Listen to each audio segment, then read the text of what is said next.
महाभारत का ये प्रसारण दूरदर्शन पर ख़त्म हो गया और विष्णु पुराण नाम के धारावाहिक का प्रसारण शुरू हो गया, जिसमें मैंने भगवान विष्णु और उनके सारे अवतारों का काम किया था।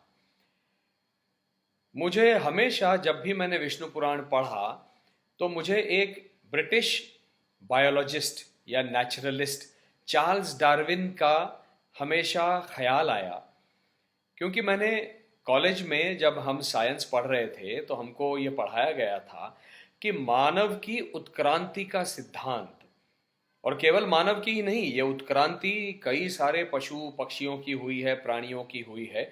तो ये उत्क्रांति का सिद्धांत चार्ल्स डार्विन ने 19वीं शताब्दी में विश्व के सामने रखा।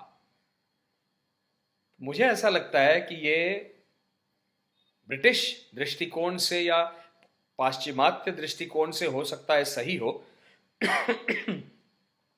किंतु भारतीय दृष्टिकोण से ये मुझे सही नहीं लगता, क्योंकि मुझे लगता है कि महर्षि वेद व्यास ने महाभारत को लिखने के बाद जब महापुराणों को लिखने का काम हाथ में लिया, तो जो 18 महापुराण उन्होंने लिखे उसमें से एक जो विष्णु पुराण है, वही मानव की उत्क्रांति का पहला सिद्धांत है। मैं जानता हूं मैं क्या कह रहा हूं। मानव की उत्क्रांति का सिद्धांत विश्व के सामने रखने वाले दृष्टा ऋषि सबसे पहले महर्षि वेद व्यास हैं, और विष्णु पुराण के माध्यम से उन्होंने ये रखा है।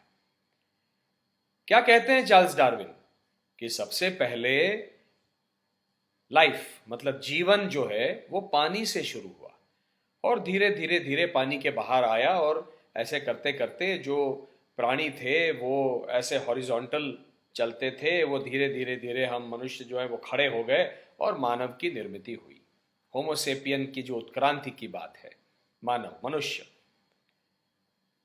विष्णु पुराण क्या है? विष्णु पुराण में भगवान विष्णु के जो अवतार हैं वो क्या हैं? सबसे पहला अवतार है मत्स्य अवतार, मछली जो कि पानी में रहती है। मत्स्य अवतार, फिर कूर्म अवतार, कछुआ जो पानी में भी रहता है, टर्टल, वाटर टर्टल, और कभी कभी कुछ टर्टल जो हैं कछुए वो बाहर भी रहते हैं। फिर वराह अवतार, तो प्राणी पानी के बाहर आ गया। उसके बाद नरसिंह अवतार, मनुष्य और प्राणी पशु इनका संगम। फिर पूर्ण मनुष्य बने, लेकिन वो पूर्ण रूप से बड़े नहीं थे, वो छोटे थे, नाटे थे। बुद्धि से, मति से वामन अवतार बहुत उच्च कोटि के थे, लेकिन शारीरिक उनकी जो हाइट थी, ऊंचाई, वो कम थी। उसके बाद कौन आया? भगवान परशुराम। एकदम पुरुष के रूप में आए, लेकिन पूर्ण पुरुष नहीं थे, उनमें अतिशय क्रोध था, लेकिन पुरुष हो गए। उसके बाद आए प्रभु रामचंद्र, मर्यादा पुरुषोत्तम, पूर्ण पुरुष नहीं, इसलिए अंश अवतार। उसके बाद आए भगवान कृष्ण, पूर्ण अवतार, अंश अवतार नहीं, पूर्ण अवतार, एक आदर्श पुरुष, कलयुग में जीने के लिए एक आदर्श पुरुष। उसके उपरांत आए भगवान बुद्ध, पुरुष से भी नर के नारायण तक जाने की प्रक्रिया दिखाने वाले, पूरे विश्व को शांति का संदेश देने वाले।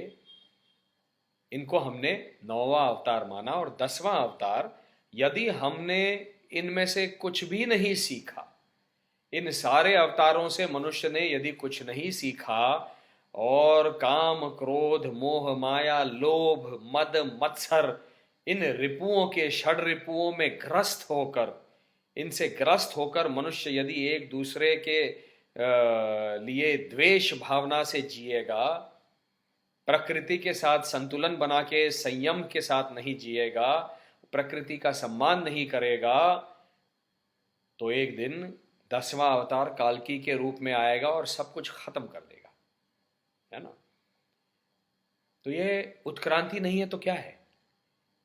एक मछली से, जल से शुरू करके, बल्कि मुझे तो ऐसा लगता है कि चार्ल्स डार्विन के उत्क्रांति के सिद्धांत में नरसिंह अवतार कहीं है ही नहीं। पशु और मनुष्य इनका संगम वाला अवतार कहीं है ही नहीं। मैं एक और बात विष्णु पुराण के विषय में संक्षेप में कहने वाला हूं, भारतीय दृष्टिकोण से। यह भारतीय दृष्टिकोण है। भारतीय सभ्यता यह हिंदू सभ्यता है, और इस हिंदू सभ्यता में जो हमने 4 वर्ण, मैंने उसके ऊपर बोला है, एक अलग मैंने एक वीडियो भी डाला था, 4 वर्ण ब्राह्मण, क्षत्रिय, वैश्य और शूद्र, ये जो बने हैं, यदि आप देखेंगे ये सारे वर्ण भी आपको दिखाई देंगे इस विष्णु पुराण की उत्क्रांति में। जब तक वो पशु हैं या नर पशु हैं सिंह और नरसिंह अवतार में, तब तक वहां पर वर्ण का कोई काम नहीं है, वो लागू नहीं होता। जहां पुरुष बन के आए और वामन अवतार लिया, ब्राह्मण के रूप में आए। उसके बाद परशुराम अवतार लिया, ब्राह्मण, और उनकी जो पत्नी थी वो राजकुमारी थी, रेणुका, माता रेणुका राजा की बेटी थी, तो वैसे क्षत्रिय थी। तो ब्राह्मण और क्षत्रिय का संगम हो गया। लेकिन पिता ब्राह्मण थे जमदग्नि, इसलिए उनको ब्राह्मण माना गया। लेकिन काम उन्होंने सारा क्षत्रियों का किया कि जो क्षत्रिय नारी के, अबला के ऊपर और समाज के दुर्बल घटकों के ऊपर अत्याचार करे, उन क्षत्रियों का विनाश कर दिया। जन्म से ब्राह्मण, कर्म से क्षत्रिय, और फिर जन्म से ब्राह्मण, फिर कर्म से भी ब्राह्मणत्व उन्होंने वहन किया, और द्रोणाचार्य, भीष्म, कर्ण, इनको विद्या प्रदान की। वो ब्राह्मण का काम है। उसके बाद का जो अवतार आया परशुराम के बाद, वो आया प्रभु रामचंद्र का, जन्म से क्षत्रिय, कर्म से क्षत्रिय। और उसके बाद जो पूर्ण अवतार आया वो जन्म से क्षत्रिय, क्योंकि वसुदेव देवकी के पुत्र, माता पिता दोनों का वर्ण क्षत्रिय। लेकिन जैसे ही जन्म हुआ, अष्टमी की रात को उनको लेकर नंद बाबा के घर में स्थापित कर दिया गया। माता यशोदा और नंद बाबा जो वैश्य थे, दूध, माखन, नवनीत, दही, इन सब का निर्माण करते थे, व्यवसाय करते थे इन सब का, तो वो वैश्य थे। लेकिन खेले किसके साथ? गोकुल वृंदावन में श्री कृष्ण बहुजन समाज के साथ, सबके साथ। सारे जो बच्चे हैं वो, उनमें से कोई ब्राह्मण नहीं था, क्षत्रिय, वैश्य नहीं था, बहुजन समाज के बच्चे, जिनको पहनने को, तन ढकने के लिए कपड़ा नहीं था, खाने को रोटी नहीं थी। और उनके साथ बैठ के हर एक व्यक्ति अपना अपना लेकर आता था घर से कुछ ना कुछ खाने का। उनके पास, बेचारों के पास कुछ नहीं था, एक छोटी सी रोटी, आधी रोटी, पौंद रोटी ये लेके आते थे। किसी के पास कोई सब्जी हुई तो हुई, ये घर से बहुत कुछ ले जाते थे और कहते थे कि हम इसका गोपाल काला बनाएंगे, सबको एक साथ एक मटके में डाल देंगे और बांट के खाएंगे, है ना। तो जिनके पास कुछ नहीं है, उनको अपने घर से जो बहुत कुछ लाया था खाने के लिए, वो बांट दिया।